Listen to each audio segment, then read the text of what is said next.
धरती सोना उगले उगले हीरे मोती, मेरे देश की धरती, मेरे देश की धरती, मेरे देश की धरती सोना उगले उगले हीरे मोती।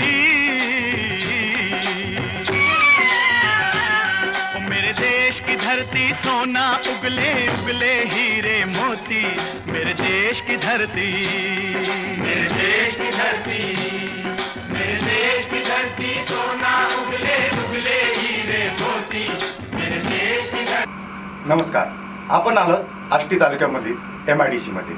या ठिकाणी ग्लोबल ॲग्रो इंडस्ट्री या कंपनीमध्ये पाहूया या कंपनीमध्ये काय तयार होत आहे।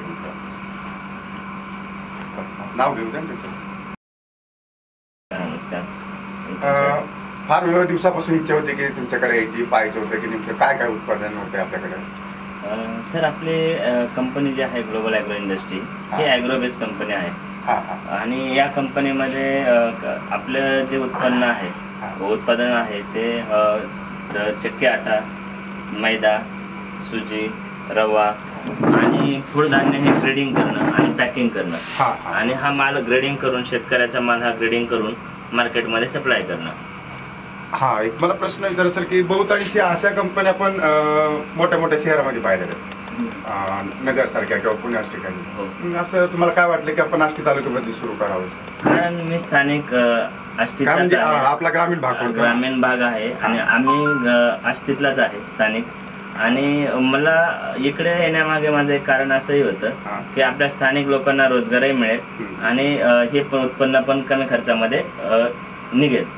आणि ती माझी अचिव्हमेंट आज होते की आज आपल्या आष्टी परिसरामध्ये पूर्णतः दुष्काळग्रस्त परिस्थिती आहे आणि उत्पन्न काही नाही आहे। त्याच्यामुळेच मी एक नवीन गहू महोत्सव म्हणून एक लॉन्च केलाय आणि तो शेतकऱ्यांना मी घरपोच सेवेसाठी ही करतो। हे ऐकलं होतं सर की आत्तामध्ये की तुम्ही घरपोच सेवा देता येते। ग्लोबल मार्केटिंग म्हणजे गहू मार्केटिंग म्हणजे काय नेमकं? सर, यामध्ये वेगवेगळ्या टाईपचे गहू आहेत, लोकवन, 496, शरबती, 147 या वेगवेगळ्या टाईपचे गव्हाचे आपण लोकांनाही करतो, पॅकिंग करून मार्केटला विकतो। MP मधनं हा मार्केट उच्च चांगल्या क्वालिटीचा माल हा सिलेक्टेड घेऊन आपण मशीनिंगमध्ये क्लिनिंग करतो आणि तो माल आपण मार्केटमध्ये सप्लाय करतो। तर त्याच्यामध्ये मनामध्ये एक कन्सेप्ट असे आले की आपण ज्यावेळेस मार्केटमध्ये होलसेल रेटमध्ये देतो आणि आपल्या एरियामध्ये कुठे ज्या गव्हाचं उत्पन्न नाही आहे त्याच्यासाठी आपण डायरेक्ट जर शेतकऱ्यांना जर दिला आणि त्यात जर शेतकऱ्यांचा फायदा झाला दुष्काळग्रस्त परिस्थितीमध्ये तर एक चांगली गोष्ट होईल। त्याच्यामुळे मी लोकांना घरपोच सेवा देतो आणि होलसेल रेटमध्ये वही करतो। म्हणजे एक तर चांगली क्वालिटी मिळते आणि आपल्या ग्रामीण भागामध्ये उपलब्ध होते आणि जे आपला वाहतुकीचा जो खर्च होतोय तो वाचतोय, तो खर्चही वाचतोय आणि शेतकऱ्यांचा म्हणजे शेतकऱ्यांचा कमीत कमी क्विंटल मागे 200 ते 300 रुपयाचा फरक आहे, फायदा होतोय। सध्या काय क्विंटल? आता मी 2400 ते 2500 रुपये लोकांना घरपोच सेवा सेट देतोय, घरपोच सेवा सेट देतो। आणि आज मार्केट रेट रिटेलमध्ये जर आपण जाल तर तुम्हाला तो गहू 27-28 रुपये किलोच्या खाली भेटणार नाही। आणि एक तर दुष्काळग्रस्त परिस्थिती असल्यामुळे लोकांना इकडे उत्पन्न तर काही नाही, कारण ते उत्पन्न नाही याचा अर्थ त्यांचं ते सेव्हिंग झालं, एक प्रकारचं उत्पन्नच झालं, दोन्ही गोष्टी होतील।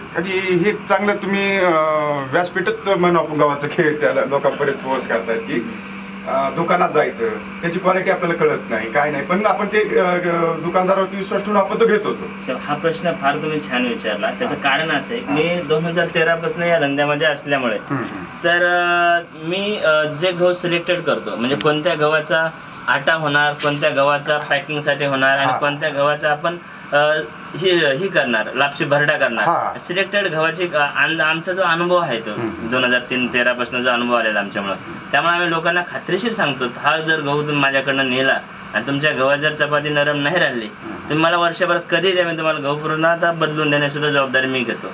पण आपण या विश्वासावरती 100% शेतकऱ्यांना सांगतो काही जरी प्रॉब्लेम आला चपाती दिवसभर तुमची चपाती नरम राहील। कारण काय असतं आपण सगळे आजचं जग जर पाहिलं ना ते फास्ट आहे, कुणालाही वेळ नाही, पैसा आहे मार्केटमध्ये पण वेळ नाही। पण ज्यावेळेस तो काय करतो दुपारच्या टायमाला जेवायला डबा काढतो कारण थकून काम केलेलं असतं त्याने आणि जर पाहतो डबा उघडला अरे चपाती कडक झाली मग तो म्हणणार नाही ना, त्याला वाईट वाटणार आहे 4 माणसात डबा खोलू की नको खोलू। आणि 2 रुपये मी जास्त मोजलेले त्याला। 2 रुपये। आणखी एक महत्वाचा प्रश्न होता की तुम्ही म्हणता की आपली घरपोच सेवा आहे तुमची, ही नेमकी घरपोच सेवा सर याच्यामध्ये सांगायचं म्हटलं लोकांना आम्ही काही आमचे कॉन्टॅक्ट नंबर जारी केले आहेत. त्याच्यामध्ये अलाउन्सेसमध्ये आम्ही आमचे नंबर दिलेले आहेत. त्या नंबरवरती फोन आल्यानंतर आम्ही पुढच्या कस्टमरचा नंबर लिहून घेतो, ॲड्रेस लिहून घेतो आणि गाडी मी त्यांच्या ॲड्रेसवरती पाठवून देतो. पण लोकांचा रिस्पॉन्स आम्हाला असा भेटतोय की ज्या ठिकाणी आज तुम्ही बुकिंग केलेलं आहे, तुमच्या शेजारी जर त्याला माहीत नसेल एखाद्या वेळेस, तर तो त्या व्यक्तीने घेतलेला माल पाहून तो तिथेच तो आमची माल घेऊन टाकतो. म्हणजे अनसोल्ड आम्ही गाड्या लोडिंग करताना आमच्या 4 ज्या गाड्या मार्केटमध्ये फिरतायत रस्त्याने गल्लोगल्ली, म्हणजे लोकांच्या जो ऑर्डर आहे त्या डिलिव्हरीसाठी गाड्या गेल्यानंतर तो एकाची ऑर्डर असल्यामुळे दुसरा डायरेक्ट तिकडेच माल खाली करून देतात. म्हणजे एवढ्या लोकांचा रिस्पॉन्स भेटतो. म्हणजे मार्केटला जी गाडी जायची ती गाडी इथे संपून जाते. एवढ्या लोकांचा रिस्पॉन्स, म्हणजे एवढ्या लोकांची आज गरज आहे. आपण केलेली कन्सेप्ट लोकांपर्यंत पोहोचते याचा आम्हाला एक आनंद भरपूर होतोय. म्हणजे तुम्हाला या केलेल्या गोष्टीवरती तुमचा एवढा विश्वास आहे की ती डिलिव्हरी बरोबर तुम्ही आणखी डबल माल देतायत की तो जाणारच आहे. हो, आणि आज लोकांची गरज आहे आणि कुठेही उत्पन्न नाही. मेन म्हणजे आष्टी तालुक्यात नाही, म्हणजे कुठेच बीड जिल्ह्यामध्ये उत्पन्न नाही, दुष्काळग्रस्त एरिया आहे. आणि इथे साधारण आणि इथे कुठे उत्पन्न नसल्यामुळं त्याच्यामध्ये जे मधले जे लाईन आहे, म्हणजे जे व्यापाराची जी लाईन आहे, जिथे उत्पन्न मार्केटमधनं माल येणं, होलसेल मार्केटला जाणं, होलसेलवाल्याकडनं रिटेलवाल्याकडे येणं, रिटेलवाल्याकडनं कस्टमरकडे जाणं, ह्याच्यातला मधला जो प्रॉफिटचा जो रेशो आहे ना, तो टोटल रिमूव्ह केल्यामुळं, काढून टाकल्यामुळं लोकांना अल्पशा म्हणजे फार कमी दरात भेटतं. म्हणजे मार्केटला त्यांना 25-30 रुपये जे लागणार आहेत, 30 रुपयाच्या खाली त्यांना 28-30 रुपयाच्या खाली भेटणार नाही, तर आपण 24-25 रुपयात घरपोच देतो. म्हणजे हा दोघांचाही फायदा होतो. म्हणजे मध्ये जे टप्पे पडणार आहेत पैशाचे टप्पे पडत नाहीत आणि जिथं उत्पन्न होत आहे, म्हणजे आपल्या शेतात नाही पण आपल्या जे कंपनीत तयार होते डायरेक्ट कंपनीतूनच घेतोय. हो बरोबर.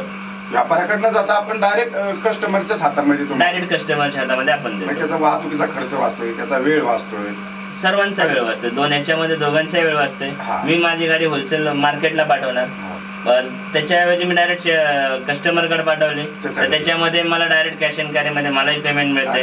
मी व्यापाऱ्याकडे पाठवली तर तो 4 ते 8 दिवसांनी पेमेंट देणार. मी डायरेक्ट कस्टमरला दिले तर कस्टमर गाडी बरोबर मला पेमेंट देतोय. म्हणजे याच्यामधला माझाही फायदा होतोय आणि कस्टमरचाही फायदा होतोय. मधल्या सायकलचा जो प्रॉफिट रेशो ना तो कमी होतोय. खरंच अभिनंदन सर.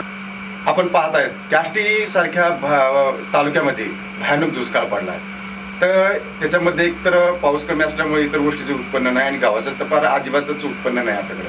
अशा वेळेस सिंटे सरांनी जो उपक्रम आपल्याकडे राबवला आहे की कमी दरामध्ये गहू आपल्यापर्यंत पोहोचायचा आहे. आज मार्केटमध्ये आपण जर खरेदी करायला गेलो गहू तर 30 ते 35 रुपये किलोने आपल्याला घ्यावाच लागतो चांगल्या प्रतीचा जरी घ्यायचं गेलं तर. सरांनी आपल्यासाठी 24 ते 25 रुपये दराने आपल्याला तोच गहू आपल्या दारामध्ये पोहोच केलेला आहे. आपल्याला दुकानात जायची गरज नाही, तर माल आपल्या घरी आपल्या पोहोच होतोय. तर खरंच अभिनंदन त्यांचं करावं तेवढं फार कमीच वाटतंय. कॅमेरामन अशोक मुटकुळेसह अशोक पिसा.